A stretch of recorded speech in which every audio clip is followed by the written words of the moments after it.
You are watching the Hangwith.me showcase, cast by myself, Total Biscuit.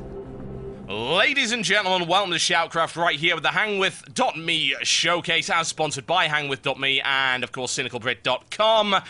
CatZ, yes, CatZ in the orange trunks, down to the southwest of the Steppes of War. He is playing Zerg versus his opponent and teammate, Kiwikaki, in the yellow trunks, playing Protoss. He was looking for something he likes to call the Baneling toilet. Yes, he grabbed that mothership, he looked for the Vortex, he ended up, as far as I can tell, Vortexing his own army, which really was not what he was looking to do there. It was great play with the Neural Parasite until the moment came for the execution, and it just didn't quite work out. Oh, wow. Oh, well then. We're just gonna have to deal, folks. We're gonna have to deal, and CatZ is now 2-0 down. It is a best of 7, plenty to play for. $200 on the line for the winner, and $50 for the pimpest play. I would have loved to have given that for that, but unfortunately, since it did fail, I don't think that really counts. Bear in mind, that Mothership recall was absolutely fantastic as well. Ooh, CatZ. Interesting stuff. Uses a double extractor trick right there. He's on 12 supply as a direct result of that. Needs to pump out his Overlord pretty rapidly, going straight for the spawning pool. This is an interesting tactic. No question about that. Spawning pool going down on what was technically 12 supply. That is intriguing. A lot of possible early aggression could be applied there with the Zerglings. What he's looking to try and do. Steppes of War is the map that he picked again. It is loser picks, so he did go for it. Quite a short rush distance between the two bases. A lot of early Zergling pressure could be good. You know, this is not what I would call an all-in strategy. It's certainly not like the 6 pool or the 7 pool, or hell, even the 9 pool. It wasn't that, but there you go. It's intriguing. We'll see whether or not it actually works out for him. Going for one base. Straight into an Evolution Chamber. Well, well, well, CatZ. Evolution Chamber. Now, why would Evolution Chamber matter with this? And okay, there you go. CatZ builds an Evolution Chamber in Kiwikaki's base. I know about this attack, actually. This is the Evolution Chamber rush. I didn't think I'd actually see this in a proper game, but it's gonna happen. What happens here, folks, is the Evolution Chamber. You dump down a building, you then quickly cancel it, you put the Evolution Chamber down on the creep before it disappears. Once this Evolution Chamber detonates, it will release 6 Broodlings, and if correctly timed, it will annihilate pretty much everything at the front of the base. There you go, folks. It is bleeding. He's going to have to hold that up. This is a great combo. Usually it's a double Evolution Chamber rush. I say usually. This is not a usual strategy at all. In we come. Couple of drones in there as well. Quite a few. This is... Oh, here we go. It's going to pop very, very soon indeed. Kiwikaki holds off. There's the Broodlings. There you go. Free units. Tries to get the damage in just before they die. Can he get it? Looks to try and take the pylon out. If he's able to disable this pylon, then everything that Kiwikaki has strove to build is going to go down. Unfortunately, it's not enough. He doesn't quite have the pressure. He looks for it. It doesn't happen. Well defended there by Kiwikaki. The Evolution Chamber rush. Wow. There you go.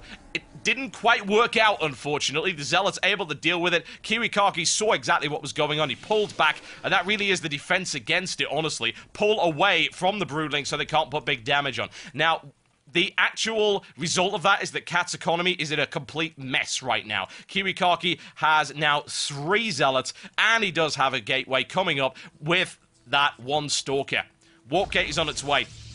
CatZ is not going to be able to run it with simply Zerglings. He's going to need something else, honestly. And God, that is so problematic. If that had actually worked out again, that would have been potentially devastating. But he's relying now on having to come back from a position where he is at a critical economic deficit.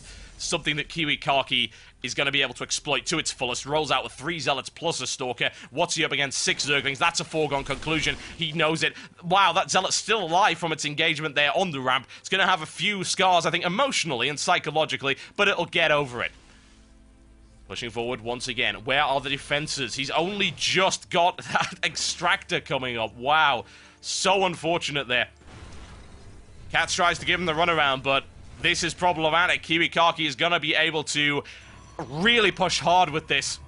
So much money in comparison to his opponent. Look at that. Almost double. Bear in mind the Zerg can recover quite quickly from an economic deficit like that, but they can't recover so fast when they don't have the money to build an army to match what the Protoss has. Kiwikaki, 3 gateways. There you go. Pretty standard. Kiwikaki tends to go 3 gateways through to either a Stargate and then a robotics facility. Always a good idea. There you go, robotics facility. Very popular now for the Protoss simply because Observer's so goddamn cheap. CatZ, you are hanging around, aren't you? At least he's got a little bit of visibility right there. Oh, he takes a Zealot. There you go. Nicely done. Managed to grab that seemingly out of nowhere. He's actually slowly starting to recover.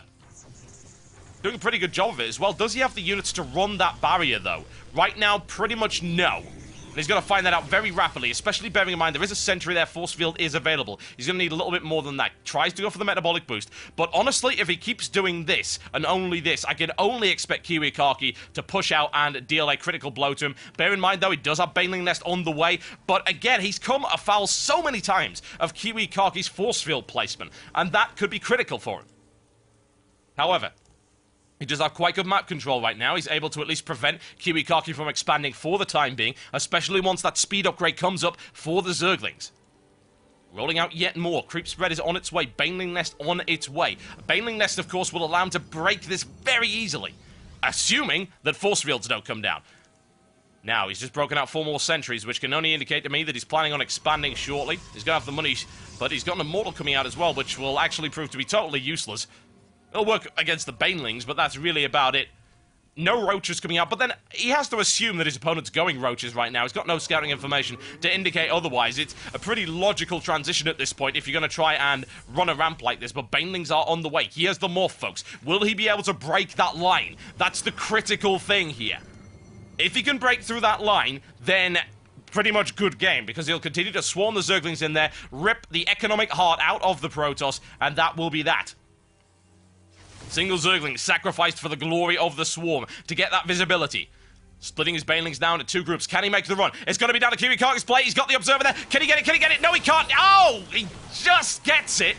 Just gets it right there. It could have taken the pylon. So close. One more Baneling would have done it. Again, falling afoul of the force field placement of Kiwikaki. Kiwikaki, very calm, very collected when it comes to those force fields, and now he intends to roll out. Bear in mind, though, he does have some more Banelings left, but the Observer has spotted them. He is aware of what his opponent's got. He's taking advantage of that, using that information he's got, and there you go, supply blocks his opponent, forcing the production of an Overlord. This is where they are. They are out of the way of the Observer for the time being. He does have the Watchtower. There are the Banelings out of the way. What's the count, folks? 5 Zealots, 8 Stalkers, 4 Sentry, 2 Immortals available right here. And once again, CatZ is getting gutted in terms of the ability to build anything. Again, a prime counter to any opponent. Stop them from building anything. Banelings from the side, doesn't want the detonation there, but he gets it in the middle. It's good, it's very good. Tears the heart out of the force, but he just doesn't have the numbers. He does not have the numbers, folks.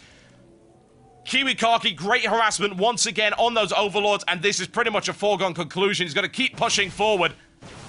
Takes another Overlord. Nothing is going to get constructed right now for CatZ. No units on the field of any note.